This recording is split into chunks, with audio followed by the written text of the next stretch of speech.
You were hurt, and before you could even explain what you felt, something inside you wanted them to feel it too. Not later, not gently, right now. It is an automatic, overpowering instinct. But why do we reach for a weapon that logically solves nothing? This reaction isn't an isolated event. It is a signal, a way of ensuring that in this moment of pain, you aren't the only one suffering. From the outside, this behavior is usually dismissed as malice or a lack of self-control. It looks like someone who simply wants to destroy a relationship or cause a scene. But if we strip away the judgment, we find a different logic at work. It's the belief that the victim cannot be the only one bleeding. To understand why this reflex is so strong, we have to look past the reaction itself and trace the behavior back to where it was first practiced. At 8 years old, a child often learns that their emotional pain doesn't always result in a hug or an apology. When hurt is ignored or even blamed, it has nowhere to go.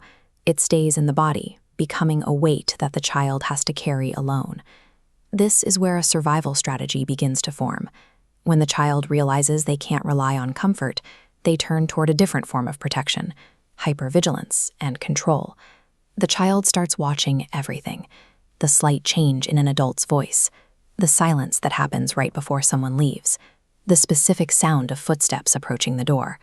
For someone who feels powerless, managing the environment is the only way to feel safe. If they can control the moment, they might not be surprised by the pain next time. By adolescence, the nature of that pain changes. It's no longer just about safety at home.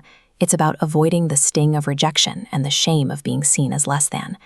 Without the tools to express vulnerability safely, the teenager finds a way to move the hurt. They learn to deflect it. New weapons, sharp accusations, sudden anger, or a calculated silence designed to cut as deeply as they feel cut. This maps the shift from protection to retaliation. If ignored, they make you anxious. If rejected, they make you regret it. But this projection fails. Hurting back never reaches the internal wound. It only gives it a louder voice. Now we return to the adult. They are facing a breakup or a deep betrayal, and the old physical sensations are returning. This reaction isn't just about what happened today. It is a behavioral echo, an old survival pattern of powerlessness wearing a new adult face. In the middle of a crisis, hurting someone else creates the illusion of control. For one moment, you feel like the one holding the power, instead of the one holding the pain. But that control is a phantom.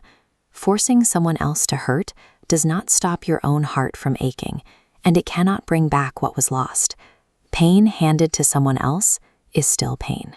It doesn't become healing just because you moved it to another person. Understanding where this behavior comes from is not an excuse. It is never okay to intimidate or punish someone because you are hurting.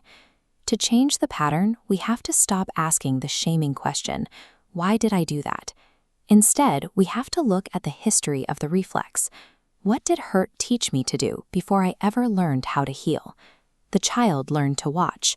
The teen learned to strike. The adult confused retaliation with relief. Healing begins when we finally name the pattern for what it is, an outdated way to survive a world that no longer exists. If this felt familiar, comment "I see the echo" below, and subscribe to Behavioral Echoes with Dr. Wallace.